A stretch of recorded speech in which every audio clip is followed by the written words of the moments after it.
Assalamualaikum warahmatullahi wabarakatuh. Perkenalkan kami dari kelompok 1 ingin mempresentasikan materi dari bab 15 yaitu pengauditan siklus pembelian dan pembayaran. Kelompok kami terdiri dari saya sendiri Cahyli Rahmanovianti, kemudian ada Afif Nasrul Hidayat, kemudian ada Mesya Arya Zahra, Safira Cahyaning Afra, Regita Julia Putri, dan Ananda Claudia Putri.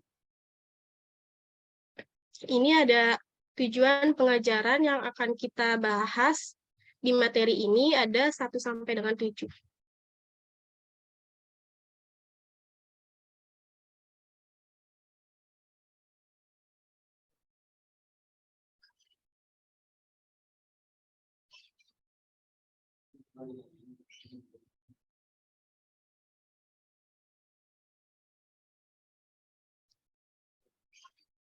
Saya Safira Cahyaning Afra akan membacakan untuk materi yang pertama, yaitu 1. Mengidentifikasi akun-akun dan golongan transaksi dalam siklus pembelian dan pembayaran.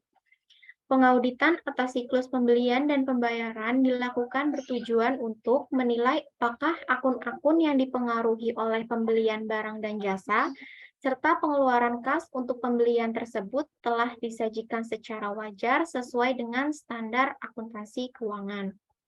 Ada 3 kelompok transaksi yang tercakup dalam siklus ini, yaitu yang pertama, pembelian barang dan jasa, yang kedua, pengeluaran kas, dan yang ketiga, retur pembelian dan potongan pembelian.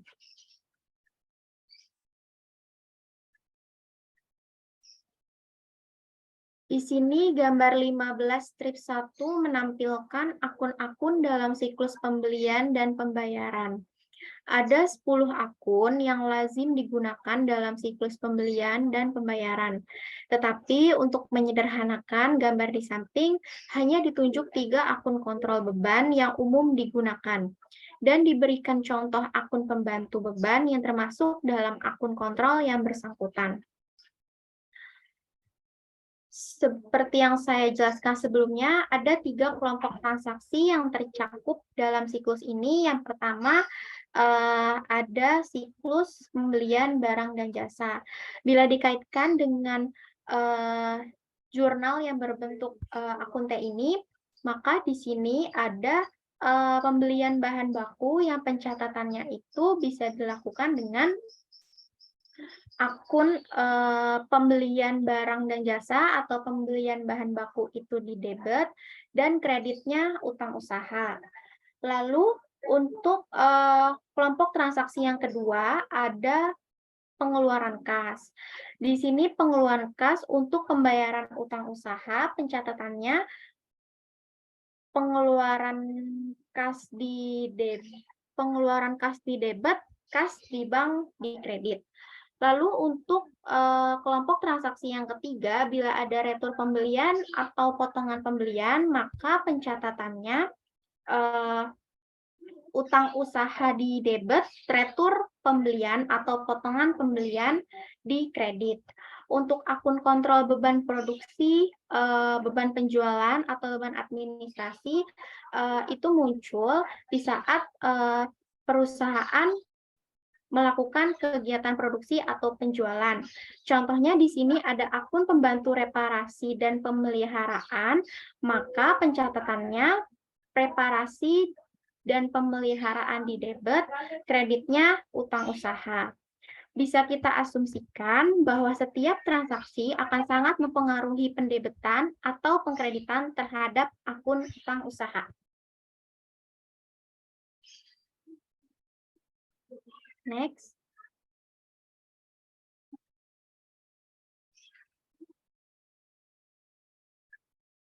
Yang kedua, menjelaskan fungsi-fungsi bisnis dan dokumen-dokumen bisnis yang bersangkutan serta catatan-catatan yang berlaku dalam siklus pembelian dan pembayaran.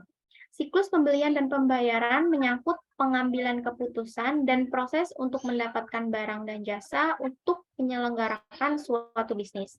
Siklus biasanya diawali dengan pembuatan permintaan pembelian oleh pejabat yang memiliki kewenangan untuk mengajukan permintaan pembelian dan diakhiri dengan pembayaran utang usaha yang timbul dari pembelian tersebut.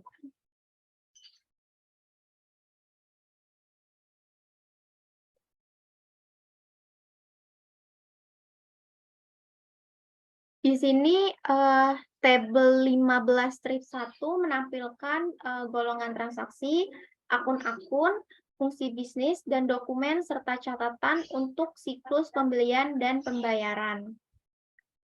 Untuk golongan transaksi pertama ada pembelian, akunnya ada persediaan, properti, peralatan, aset tetap lainnya, beban dibayar di muka, utang usaha, beban pabrik, beban penjualan, beban administrasi.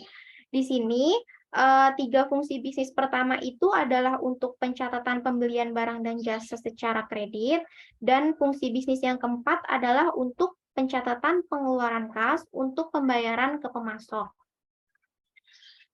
Kita masuk ke fungsi bisnis yang pertama, ada pembuatan order pembelian. Pengajuan permintaan untuk membeli barang atau jasa oleh pejabat perusahaan klien adalah kegiatan awal siklus ini.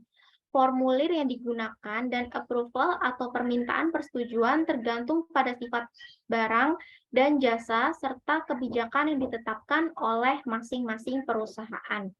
Dokumen yang lazim digunakan pada fungsi bisnis yang pertama ini ada permintaan pembelian. Formulir permintaan pembelian digunakan untuk meminta barang dan jasa oleh pejabat perusahaan yang diberi kewenangan untuk mengajukan permintaan pembelian. Dokumen dan catatan yang kedua ada order pembelian. Dokumen order pembelian digunakan untuk memesan barang dan jasa dari pemasok yang berisi deskripsi, kuantitas, dan informasi lain yang berhubungan dengan barang atau jasa yang diinginkan perusahaan untuk dibeli dan digunakan untuk menunjukkan persetujuan pembelian.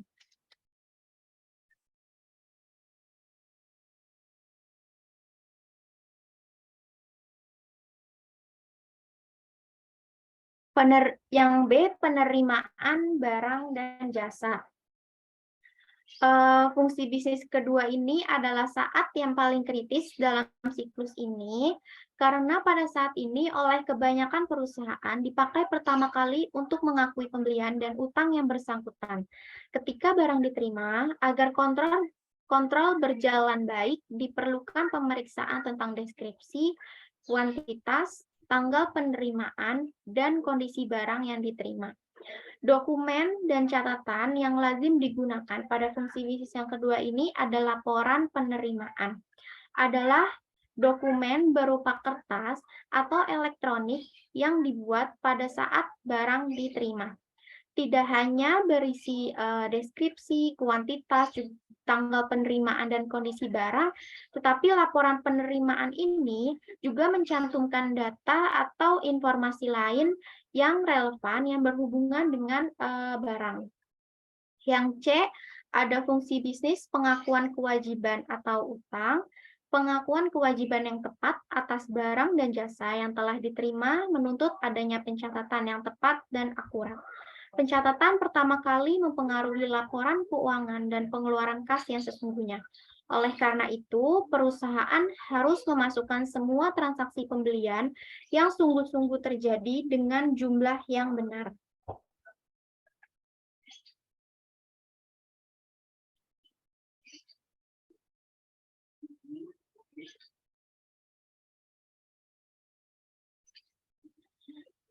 Dokumen dan catatan yang lazim digunakan untuk fungsi bisnis pengakuan utang ini, yang pertama ada faktur dari penjual atau pemasok adalah dokumen yang diterima dari penjual dan menunjukkan jumlah yang terutang yang berasal dari pembelian barang dan jasa. Tujuannya untuk menunjukkan jumlah yang akan dicatat dalam file transaksi pembelian. Yang kedua ada memo debit, merupakan dokumen yang diterima dari pemasok dan menunjukkan pengurangan atas jumlah yang terutang. Terjadi disebabkan karena adanya pengembalian atau retur barang ke pemasok atau diterimanya pengurangan harga. Yang ketiga, voucher. Voucher biasanya digunakan dalam suatu organisasi, tujuannya untuk menetapkan cara yang formal dalam pencatatan dan pengawasan pembelian, terutama dengan membuat agar setiap transaksi pembelian bernomor urut. Voucher terdiri dari amplop atau folder, voucher untuk menyimpan dokumen yang berkaitan dengan pembelian.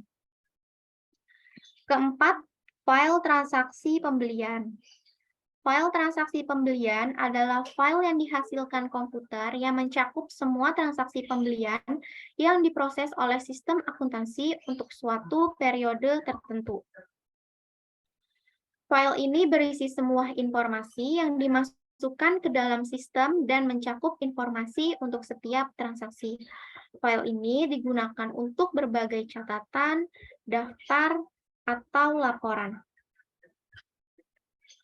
Berapa?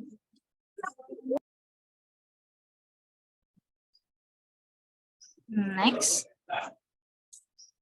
Di sini saya Ananda Claudia Putri akan melanjutkan mengenai dokumen dan catatan yang lazim digunakan. Lalu berikutnya ada yang kelima, yaitu jurnal pembelian.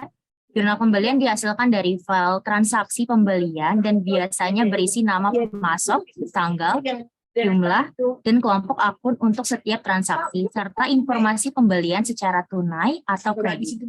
Transaksi yang sama dimasukkan ke dalam jurnal, diposting secara serentak ke buku besar, dan ke master file utang usaha bila secara kredit. Lalu berikutnya yang keenam yaitu master file utang usaha.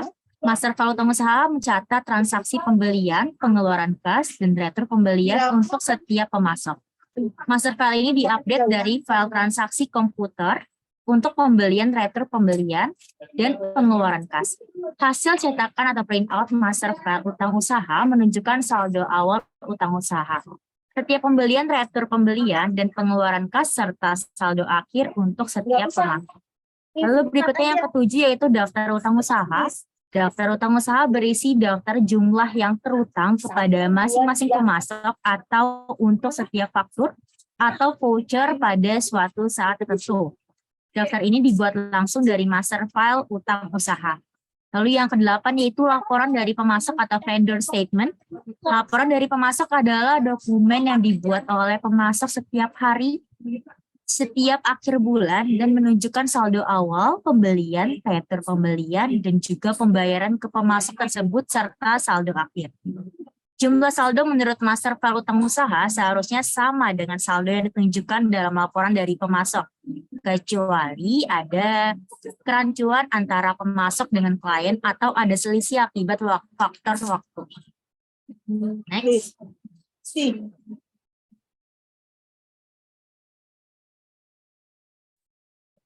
Berikutnya D, mengenai pengolahan, pembayaran, dan pencatatan pengeluaran kas. Pada kebanyakan perusahaan, pembayaran untuk pembelian barang dan jasa merupakan aktivitas yang signifikan. Aktivitas ini secara langsung akan mengurangi saldo akun kewajiban atau utang usaha. Dokumen yang berkaitan dengan proses pembayaran yang akan diperiksa auditor meliputi yang pertama yaitu cek. Dokumen ini biasa digunakan untuk pembayaran pembelian pada saat kewajiban jatuh tempo.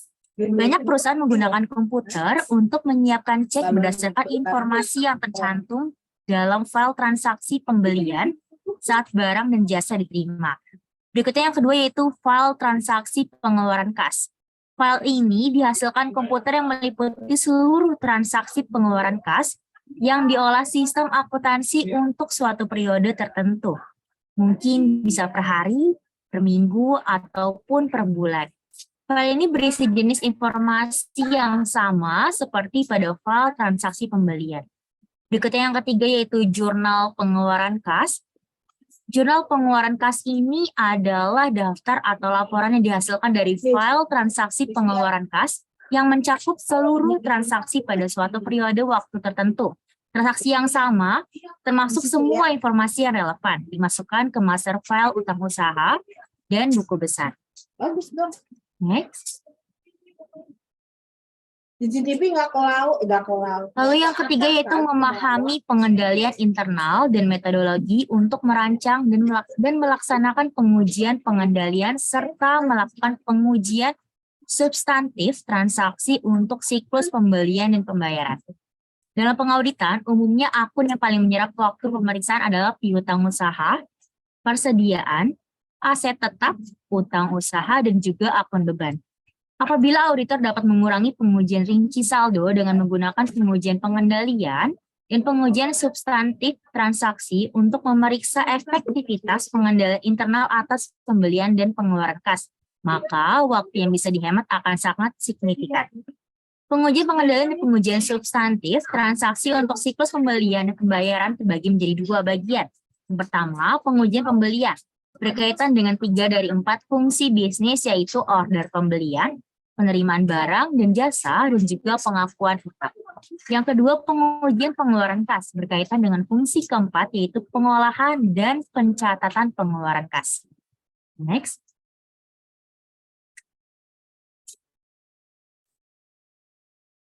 Berikutnya di sini ada gambar 15.2 mengenai metodologi untuk perancangan pengujian pengendalian dan pengujian substantif transaksi untuk siklus pembelian pembayaran. Luas pengujian pengendalian ditentukan oleh ketergantungan yang direncanakan pada pengendalian bagi perusahaan publik. Pengujian harus mencukupi untuk menerbitkan opini tentang pengendalian internal terhadap laporan keuangan. Di sini yang pertama itu ada pemahaman pengendalian internal pembelian dan pembayaran.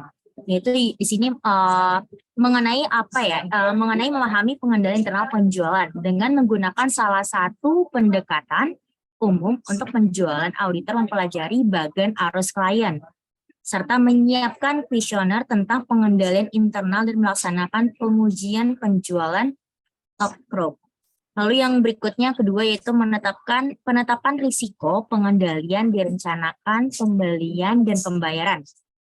Yang berarti menilai risiko pengendalian yang direncanakan serta penjualan. Nah, di sini auditor menggunakan informasi yang diperoleh dalam memahami pengendalian internal untuk menilai risiko pengendalian. Nah, dalam menilai risiko ini terdapat 4 langkah yang penting dalam penilaian ini, yaitu pertama, auditor memerlukan kerangka kerja untuk menilai risiko pengendalian. Lalu yang kedua, auditor harus mengidentifikasi pengendalian internal utama dan kelemahannya bagi penjualan. Lalu yang ketiga, setelah mengidentifikasi pengendalian kelemahannya, auditor mengaitkannya dengan tujuan. Lalu yang keempat, auditor menilai risiko pengendalian untuk setiap tujuan dengan mengevaluasi pengendalian dan kelemahannya bagi setiap tujuan. Nah, lalu yang berikutnya ada penentuan luas pengujian pengendalian atau menentukan luas pengujian. Di sini setelah auditor mengidentifikasi pengendalian internal utama dan kelemahannya, mereka itu mulai menilai risiko pengendalian. Untuk audit perusahaan publik, auditor itu harus melaksanakan pengujian yang ekstensif atas pengendalian kunci dan mengevaluasi dampak kelemahannya terhadap laporan auditor mengenai pengendalian internal atas pelaporan keuangan.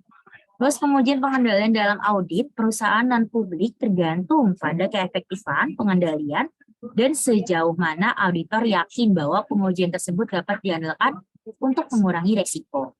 Nah, lalu yang terakhir itu ada perancangan pengujian pengendalian dan pengujian substantif golongan transaksi untuk memenuhi tujuan audit golongan transaksi atau merancang pengujian pengendalian untuk penjualan ya disebutnya.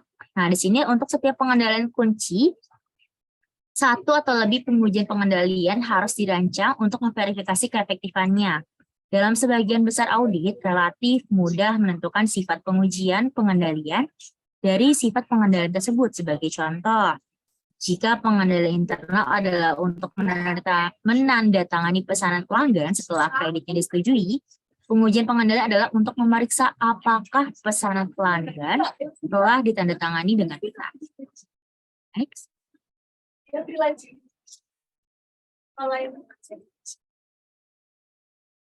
Berikutnya A, pemahaman pengendalian internal. Pemahaman tentang pengendalian internal untuk siklus pembelian dan pembayaran sebagai bagian dari prosedur penilaian risiko dapat diperoleh auditor dengan yang pertama yaitu mempelajari bagan alir yang berlaku pada perusahaan klien. Lalu berikutnya mereview daftar pertanyaan pengendalian internal. Dan juga yang terakhir itu melaksanakan pengujian mengikuti jejak transaksi pembelian dan pengeluaran.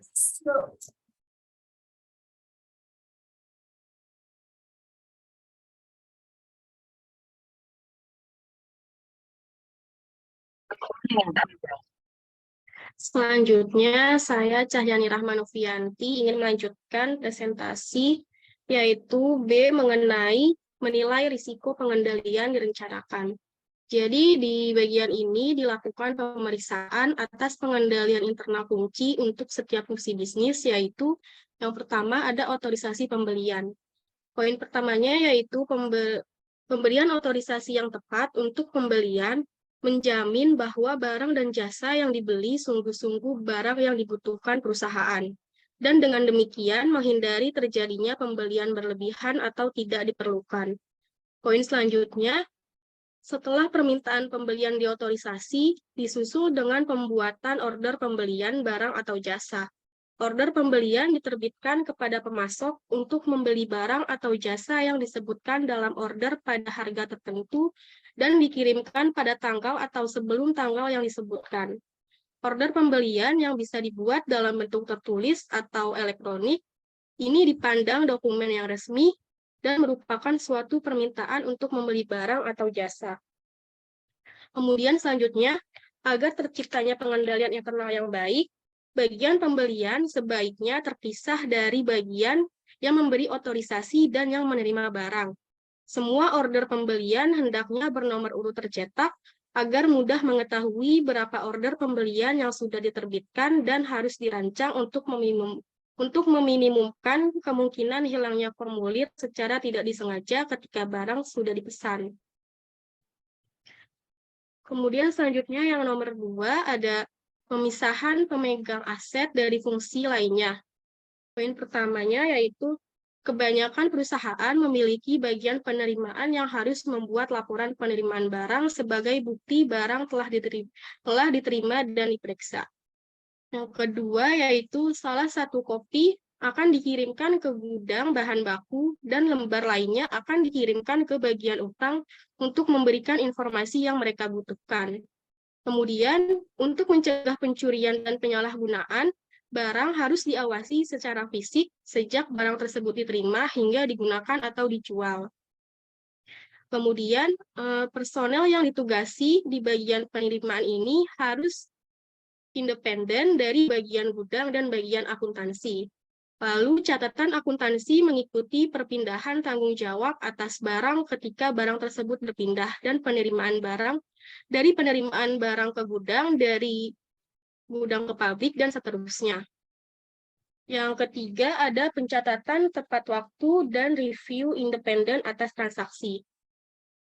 Poin pertamanya yaitu cara apapun yang dilakukan perusahaan untuk mencatat utang ini, bagian utang harus bertanggung jawab untuk mencermati ketepatan pembelian yang dilakukan dengan membandingkan rincian dalam order pembelian, laporan penerimaan, dan faktur dari pemasok untuk menentukan bahwa informasi dalam faktur penjual adalah benar. Selanjutnya, bagian utang berkewajiban memeriksa kebenaran perkalian, penjumlahan, dan pendistribusian akunnya. Pada perusahaan yang menggunakan bantuan komputer, itu bisa memeriksa kesesuaian antar dokumen dan memeriksa penelitian faktur secara otomatis. Kemudian bagian utang ini harus memeriksa penggunaan laporan penerimaan barang untuk memastikan tujuan kelengkapannya telah tercapai. Lalu pengendalian penting di bagian utang dan bagian teknologi informasi menyaratkan personel yang mencatat pembelian harus tidak memiliki akses ke kas, surat berharga, dan aset lainnya. Dokumen dan catatan yang cukup, prosedur yang tepat untuk pencatatan dan pengecekan independen atas kinerja merupakan pengendalian yang penting dalam fungsi utang usaha. Selanjutnya yang keempat, ini ada otorisasi pembayaran. Pengendalian penting atas pengeluaran kas ini meliputi yang pertama, penandatanganan cek oleh individu yang diberi otorisasi oleh perusahaan. Yang kedua, pemisahan tanggung jawab untuk menandatangani cek dan melaksanakan fungsi utang usahanya. Yang ketiga, pemeriksaan yang cermat atas dokumen pendukung oleh penandatangan cek sebelum suatu cek ditandatangani. Yang keempat, cek harus bernomor urut tercetak untuk memudahkan pengawasan penggunaan cek dan dicetak pada kertas khusus, yaitu berguna untuk mempersulit pengubahan nama penerima atau jumlah rupiahnya jika cek tersebut akan disalahgunakan seseorang. Kemudian selanjutnya, perusahaan ini harus melakukan pengawasan fisik atas belangko cek yang dibatalkan maupun yang sudah ditandatangani. Lalu perusahaan mempunyai cara untuk mencegah penggunaan kembali bukti pendukung yang telah digunakan. Misalnya itu seperti dengan memberi tanda dengan dicap atau diperformasi. Selanjutnya yang C, yaitu membahas mengenai menentukan luasnya pengujian pengendalian.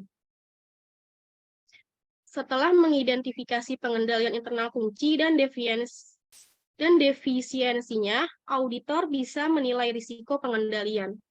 Kemudian, apabila auditor bermaksud mengandalkan pada pengendalian untuk mendukung penilaian risiko pengendalian pendahuluan di bawah maksimum, maka auditor melakukan pengujian pengendalian untuk mendapatkan bukti bahwa pengendalian telah beroperasi dengan efektif. Setelah beroperasinya pengendalian secara efektif, yang didukung dengan tambahan pengujian pengendalian, maka auditor akan bisa menurunkan pengujian substantifnya. Kemudian selanjutnya yang D, yaitu merancang pengujian pengendalian dan pengujian substantif golongan transaksi untuk pembelian. Jadi di tabel ini, itu meringkas pengendalian internal kunci, pengujian pengendalian yang lazim dilakukan, dan pengujian substantif golongan transaksi yang biasa dilakukan untuk setiap tujuan audit. Kemudian di dalam tabel ini, kita harus menghubungkan setiap pengendalian internal dengan tujuan audit transaksi, lalu menghubungkan pengujian pengendalian dengan pengendalian internal. Kemudian menghubungkan pengujian substantif golongan transaksi dengan tujuan audit transaksi setelah mempertimbangkan pengendalian dan defisiensi dalam sistem. Jadi bisa dilihat di gambar ini, ada 6 tujuan audit golongan transaksi, yaitu ada keterjadian, kelengkapan, ketelitian, posting dan pengiktisaran, penggolongan, dan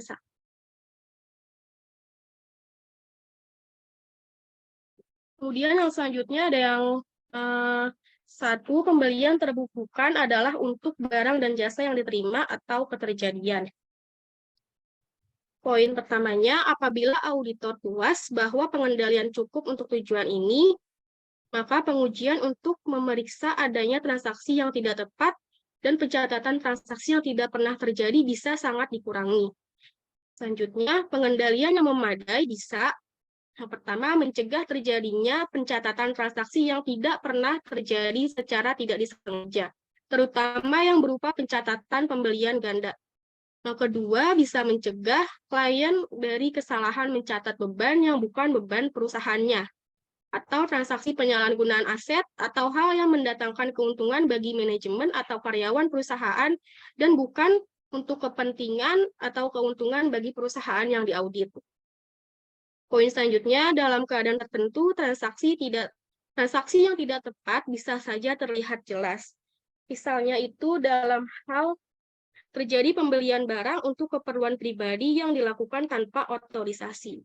Kemudian selanjutnya, dalam situasi lain, ketepatan suatu transaksi dapat sulit untuk dievaluasi, seperti misalnya pembayaran iuran keanggotaan klub golf atau pembayaran beban perjalanan berlibur ke luar negeri untuk manajemen dan keluarganya. Kemudian, apabila pengendalian atas transaksi yang tidak tepat atau transaksi yang tidak pernah terjadi tidak memadai, maka diperlukan pemeriksaan yang lebih ekstensif atas bukti-bukti pendukung. Selanjutnya, yang kedua, ada pembelian yang terjadi telah dibukukan atau kelengkapan. Kegagalan mencatat pembelian barang dan jasa yang diterima menyebabkan utang usaha kurang saji dan mengakibatkan laba bersih dan ekuitas pemilik lebih saji. Jadi, auditor harus memandang hal ini sebagai tujuan yang penting. Kemudian, dalam situasi audit tertentu, kadang sulit melakukan pengujian rinci atas saldo untuk menentukan apakah ada transaksi yang tidak tercatat, sehingga auditor ini harus mengandalkan pada pengendalian dan pengujian substantif golongan transaksi untuk tujuan ini. Lalu karena audit utang usaha ini memakan waktu yang cukup lama, pengendalian internal yang efektif dan pengujian yang tepat ini bisa menurunkan biaya audit yang cukup signifikan. Kemudian yang ketiga ada pembelian dicatat dengan akurat atau ketelitian. Yang pertama, luas pengujian rinci pada kebanyakan akun neraca dan beban tergantung pada evaluasi auditor tentang efektivitas pengendalian internal atas ketelitian pencatatan transaksi pembelian. Selanjutnya, apabila klien menggunakan catatan persediaan perpetual, pengujian rinci saldo dapat saja dikurangi secara signifikan. Seandainya auditor percaya bahwa catatan perpetual ini adalah akurat. Kemudian, pengendalian atas pembelian yang terkandung dalam catatan perpetual biasanya diuji sebagai bagian dari pengujian pengendalian dan pengujian substantif golongan transaksi pembelian. Kemudian yang keempat ada pembelian digolongkan dengan benar atau penggolongan. Poin pertamanya, pengujian rinci akun individual tertentu dapat dikurangi apabila auditor yakin bahwa pengendalian internal mencukupi untuk dapat memberikan keyakinan memadai mengenai penggolongan yang benar dalam jurnal pembelian. Poin selanjutnya, meskipun semua akun terpengaruh sampai pada tingkat tertentu oleh efektivitas pengendalian untuk penggolongan, dua bidang yang paling terpengaruh itu adalah pembelian aset tetap periode ini dan semua akun beban. Poin selanjutnya yaitu auditor akan banyak membutuhkan waktu untuk melaksanakan pengujian dokumen pembelian aset tetap dan akun beban periode ini guna untuk memeriksa ketelitian dan kebenaran penggolongan. Jadi sangat menghemat waktu apabila pengendalian internal ini efektif.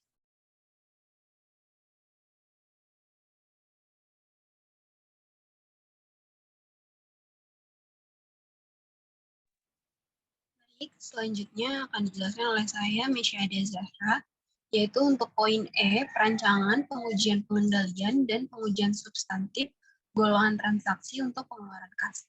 Auditor biasanya melaksanakan pengujian pembelian dan pengeluaran kas pada saat yang sama untuk transaksi tertentu yang dipilih dari jurnal pembelian untuk diperiksa, faktur penjual, laporan penerimaan barang, dan dokumen pendukung lainnya diperiksa pada saat yang sama. Dengan demikian, verifikasi dilakukan secara efisien tanpa mengurangi efektivitas pengujian. Di sini ada tabel 15.3, ada di halaman 719, yaitu tabel ini tentang ikhtisar tujuan audit golongan transaksi, pengendalian kunci, pengujian pengendalian, dan pengujian substantif golongan transaksi pengeluaran kas. Di sini tujuan auditnya itu ada keterjadian, kelengkapan, ketelitian, posting, dan peringkasan, penggolongan, dan yang terakhir saat. Oke, next.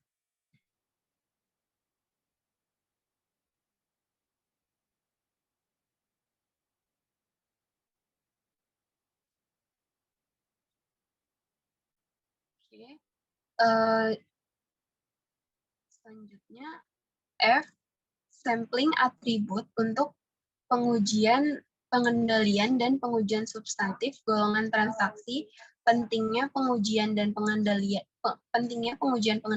dan pengujian golongan transaksi untuk pembelian dan pembayaran, maka penggunaan sampling atribut menjadi sangat lazim dilakukan. Ada 3 hal yang berbeda pada siklus pembelian dan pembayaran dibandingkan dengan siklus lainnya. Yang pertama, siklus ini menyangkut banyak akun, baik yang berupa akun laba rugi maupun akun neraca. Dampaknya adalah kemungkinan terjadinya kesalahan dalam penggolongan menjadi tinggi, bahkan beberapa di antaranya berpengaruh terhadap laba bersih. Yang kedua, dalam siklus transaksi ini sangat lazim diperlukan pertimbangan yang signifikan. Kebutuhan atas pertimbangan ini meningkatkan kemungkinan terjadinya kesalahan penyajian. Akibatnya, auditor sering menurunkan tingkat toleransi bisa diterima untuk atribut ketelitian. Lalu yang ketiga, jumlah rupiah untuk transaksi individual sering berjumlah besar. Akibatnya, auditor menggabungkan unsur-unsur yang besar dan tidak biasa seperti itu dan mengujinya 100%.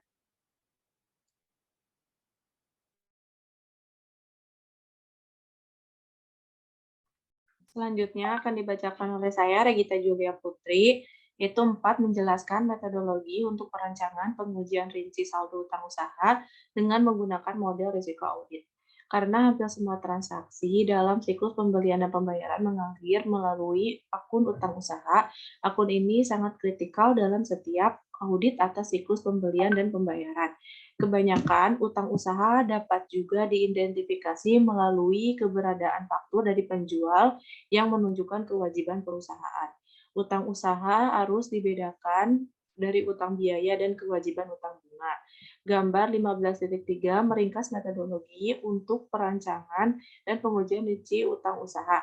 Apabila pengujian pengendalian dan pengujian substansif golongan transaksi menunjukkan bahwa pengendalian internal beroperasi secara efektif dan prosedur analisis menunjukkan hasil yang memuaskan. Auditor pada akan menurunkan pengujian rinci saldo.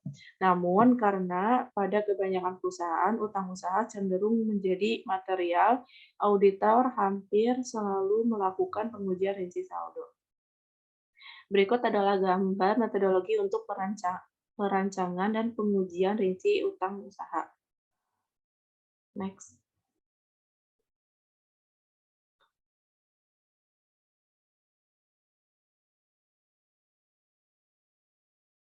Yang A, mengidentifikasi risiko bisnis klien yang memengaruhi utang usaha tahap 1. Banyak perusahaan fokus pada upaya memperbaiki manajemen aktivitas rantai pemasokan yang mengubah berbagai hal dalam rancangan sistem yang digunakan untuk menginisiasi dan mencatat aktivitas pembelian dan pembayaran.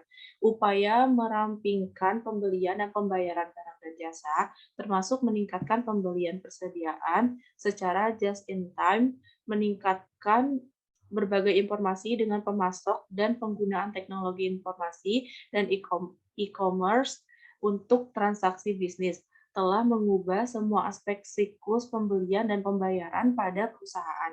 Perubahan dan sistem tersebut bisa sangat kompleks dan meningkatkan risiko bisnis secara signifikan.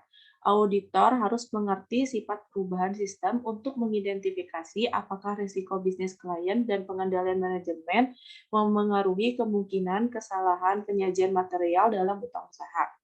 B. Menetapkan materialitas kinerja dan menilai risiko inheren tahap 1. Yaitu yang pertama, sejumlah besar transaksi bisa memengaruhi utang usaha. Yang kedua, saldonya sering berjumlah besar dan meliputi sejumlah besar pemasok dan biasanya akan mahal bila harus mengaudit semua akun tersebut. Karena itu, auditor biasanya menetapkan materialitas kinerja untuk utang usaha relatif tinggi. Yang ketiga, auditor sering menilai risiko inheren pada tingkat medium atau tinggi. Mereka biasanya menaruh perhatian pada tujuan kelengkapan dan tujuan saldo pisah batas karena potensi terjadinya kurang saji dalam saldo utang usaha. Next.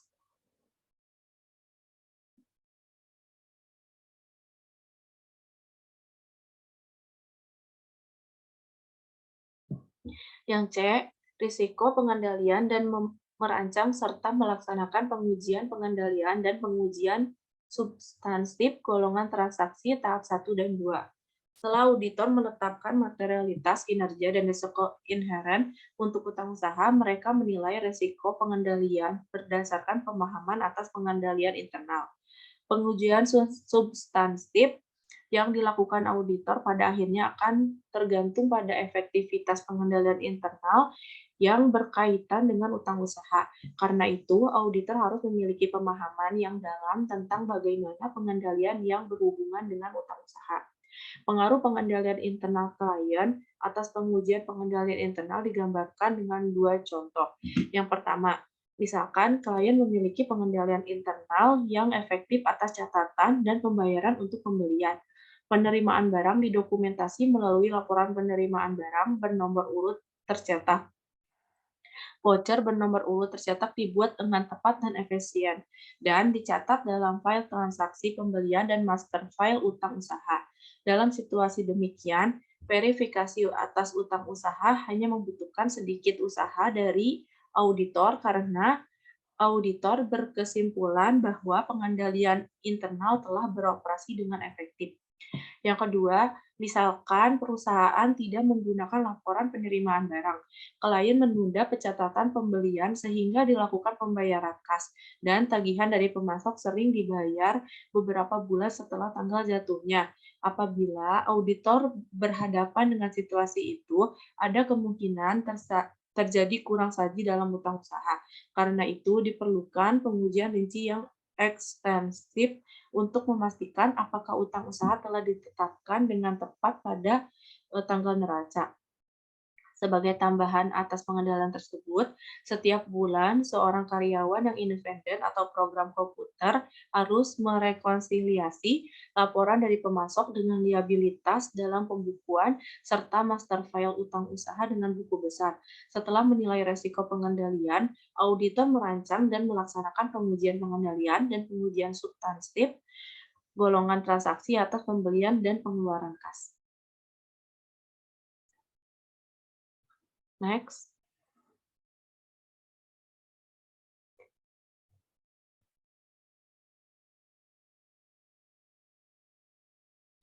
Yang 5D, merancang dan melaksanakan prosedur analisis untuk utang usaha tahap 3.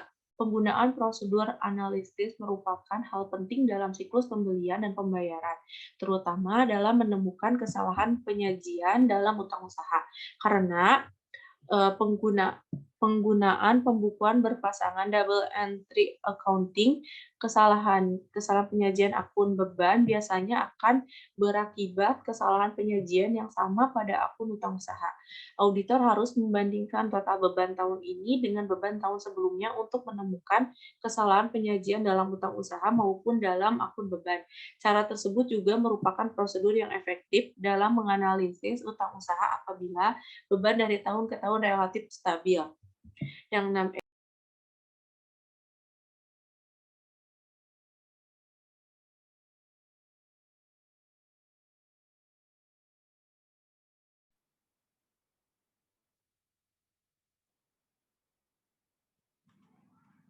Baik, selanjutnya saya akan Adia Zahra ingin melanjutkan 6 poin E, merancang dan melaksanakan pengujian rinci saldo akun utang usaha tahap ketiga.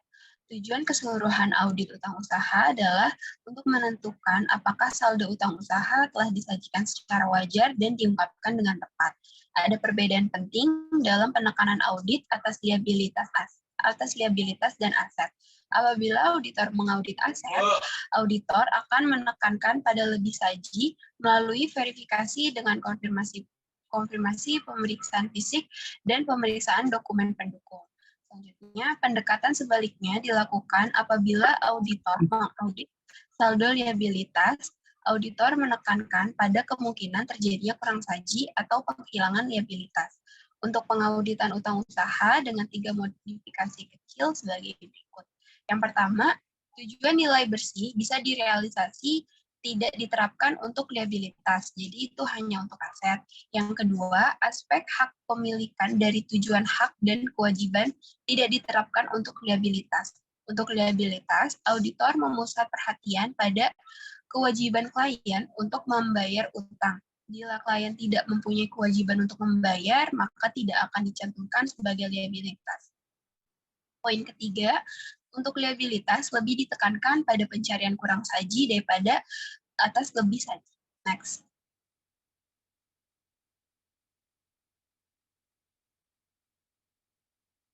Nah, selanjutnya ada tabel 15.5, yaitu tujuan audit saldo dan pengujian rinci saldo atas saldo utang usaha.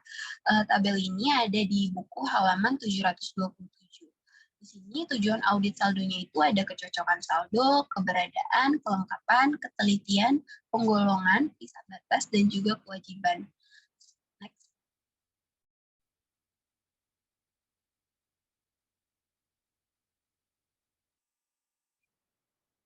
Selanjutnya, poin A, pengujian liabilitas sesudah tanggal neraca. Prosedur audit yang digunakan untuk mencari utang tidak tercatat atau untuk tujuan ketelitian. Yang pertama, periksalah dokumen pendukung untuk pengeluaran kas sesudah tanggal neraca.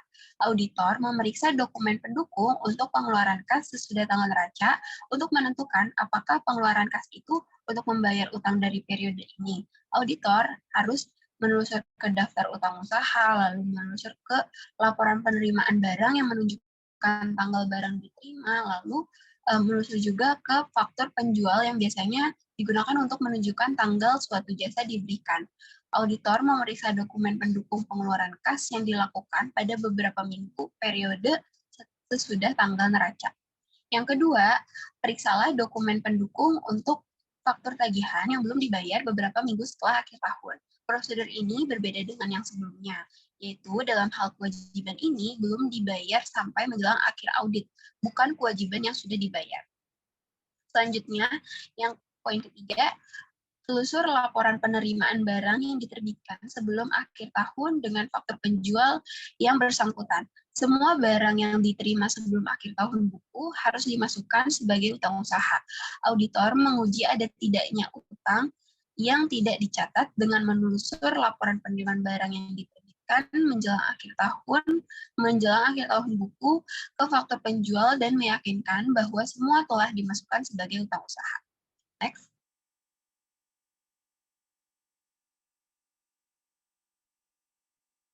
Yang keempat, telusur laporan dari pemasok yang menunjukkan saldo terutang ke daftar saldo utang usaha.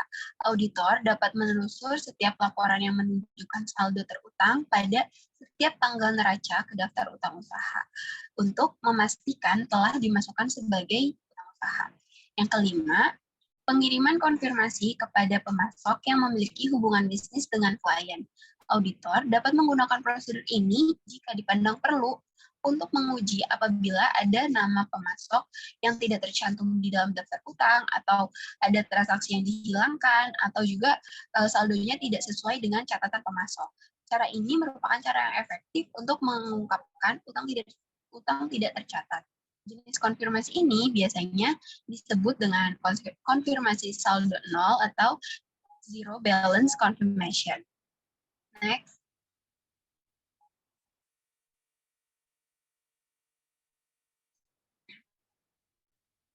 Selanjutnya, poin B, pengujian pisah batas. Pengujian pisah batas utang usaha dilakukan untuk menentukan apakah transaksi yang dibukukan beberapa hari sebelum dan beberapa hari sesudah tanggal neraca telah dibukukan pada periode yang tepat. 5 pengujian audit liabilitas yang telah dikemukakan sebelumnya merupakan pengujian pisah batas untuk pembelian, tetapi semuanya ditekankan untuk menemukan kurang saji. 3 prosedur pertama juga bermanfaat untuk memeriksa dokumen pendukung sebagai pengujian untuk lebih saji utang usaha.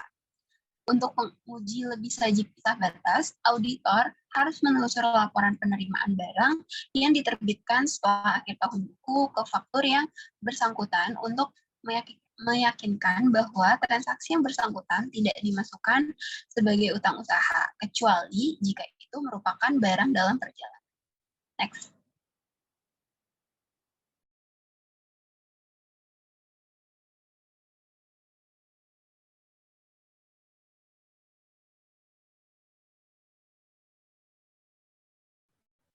Saya Rasul Hidayat ingin melanjutkan pembahasan yang pertama, yaitu ada hubungan antara pisah batas dengan observasi fisik persediaan.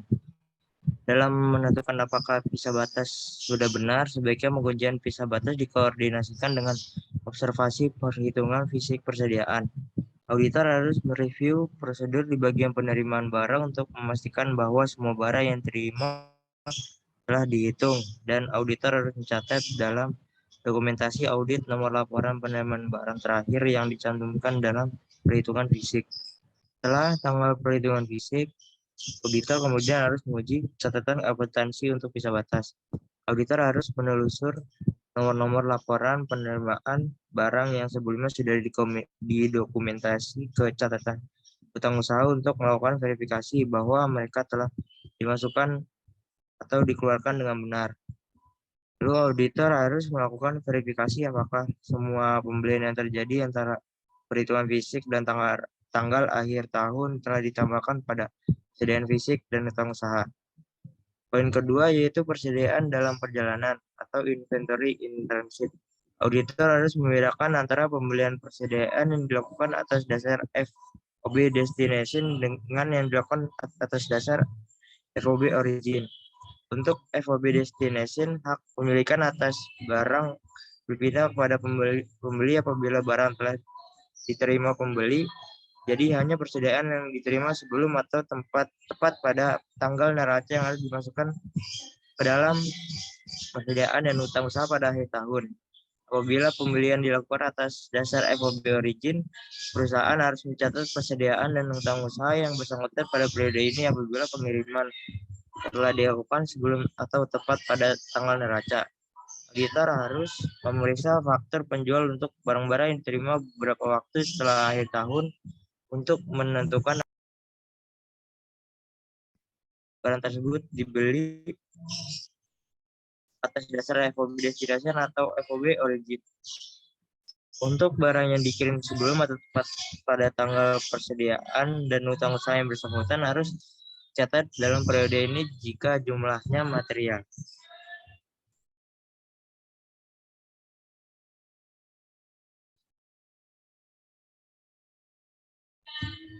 Lalu ada poin 7, membedakan reliabilitas faktur pembelian dengan laporan piutang dari penjual atau pemasok dan konfirmasi utang usaha sebagai bukti audit. Yang A yaitu keandalan bukti. Auditor harus memahami keandalan relatif 3 tipe utama bukti yang biasa digunakan untuk memeriksa utang usaha, yaitu faktur penjual, laporan dari penjual atau pemasok, dan konfirmasi. Poin pertama yaitu perbedaan antara faktur dari penjual dengan laporan dari penjual. Auditor harus bisa membedakan antara faktur dari penjual dengan laporan dari penjual dalam melakukan verifikasi atas jumlah yang terutang pada pemasok. Yang kedua, auditor mendapat bukti tentang transaksi individual dengan keandalan tinggi ketika ia memeriksa faktur dari penjual beserta dokumen pendukungnya seperti laporan penerimaan barang dan order pembelian. Yang ketiga, berbeda dengan faktur penjualan. Laporan dari penjual tidak begitu diperlukan untuk memeriksa transaksi individual karena laporan dari penjual hanya mencakup jumlah total transaksi, jumlah unit yang dibeli, harga, biaya angkut, dan data lain tidak tercantum dalam laporan itu. Laporan dari penjual lebih baik untuk memeriksa utang usaha karena di dalamnya ditunjukkan saldo akhir. Auditor dapat membandingkan faktur penjual yang ada dengan daftar utang usaha yang dibuat klien, tapi tetap kehilangan sesuatu yang merupakan hal utama dalam utang usaha. Faktur penjual dari penjual lebih baik untuk memeriksa transaksi karena auditor memeriksa transaksi individual dan faktur menunjukkan rincian pembelian.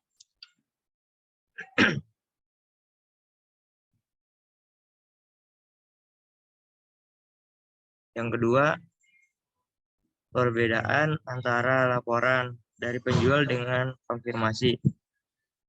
Perbedaan penting antara laporan dari penjual dengan konfirmasi. Utang usaha adalah sumber informasinya. Laporan dari penjual dibuat oleh penjual atau pihak ketiga yang independen, tetapi berada di tangan klien ketika auditor memeriksanya. Hal ini memberi kesempatan kepada klien untuk mengubah laporan dari penjual atau menyembunyikan laporan dari auditor. Jawaban atas permintaan konfirmasi untuk utang usaha pada umumnya harus dikirim langsung ke KAP oleh penjual. Konfirmasi berisi informasi yang sama dengan laporan dari penjual tetapi lebih bisa dipercaya. Dengan adanya laporan dari penjual dan faktur yang diterbitkan penjual atau keduanya merupakan bukti yang dipercaya karena dibuat oleh pihak ketiga. Konfirmasi menjadi kurang lazim digunakan dalam audit atas utang usaha dibandingkan dengan konfirmasi yang sangat lazim digunakan dalam audit atas utang usaha. Apabila klien memiliki pengendalian internal yang memadai dan tersedia laporan dari penjual untuk diperiksa, auditor biasanya tidak mengirim konfirmasi. Apabila pengendalian internal klien lemah dan laporan dari penjual tidak tersedia, atau apabila auditor meragukan integritas klien, maka pengiriman permintaan konfirmasi pada penjual layak dilakukan. Karena tekanan utama audit utang usaha adalah pada kurang saji, maka akun utang usaha yang dikonfirmasi harus mencakup akun bersaldo besar, akun bersaldo nol, dan sampel yang representatif untuk lainnya. Apabila auditor memeriksa laporan dari penjual atau jawaban konfirmasi, harus dilakukan rekonsiliasi antara laporan atau konfirmasi dengan daftar ulang usaha. Selisih yang ditemukan terjadi karena adanya barang dalam perjalanan, cek sudah dikirim klien tapi belum sampai ke tangan penjual, atau karena adanya penundaan dalam proses akuntansi. Lalu ada contoh suatu jenis konfirmasi utang usaha dapat dilihat pada gambar 15.4 berikut ini.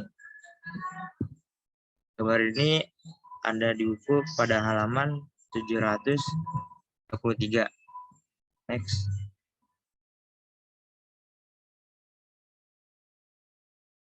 Lalu ada poin B, yaitu ukuran sampel. Pembahasan tentang pengujian rinci atas saldo utang usaha dititik beratkan pada prosedur audit yang lazim dilakukan, dokumen dan catatan diperiksa, serta saat pengujian. Auditor harus juga mempertimbangkan ukuran sampel dalam audit atas utang usaha. Ukuran sampel dalam pengujian utang usaha sangat bervariasi, tergantung pada berbagai faktor. Apabila pengendalian internal klien lemah, yang tidak jarang dijumpai pada utang usaha, hampir seluruh populasi harus diperiksa. Situasi yang lain hanya sebagian kecil dipandang perlu untuk diperiksa. Sampling statistikal kurang lazim digunakan untuk pengauditan utang usaha dibandingkan dengan utang piutang usaha. Perumusan populasi dan penentuan ukuran populasi sering lebih sulit untuk utang usaha, karena tekanan audit adalah pada utang usaha yang tidak tercatat. Auditor harus mencoba agar populasi mencakup semua kewajiban potensial.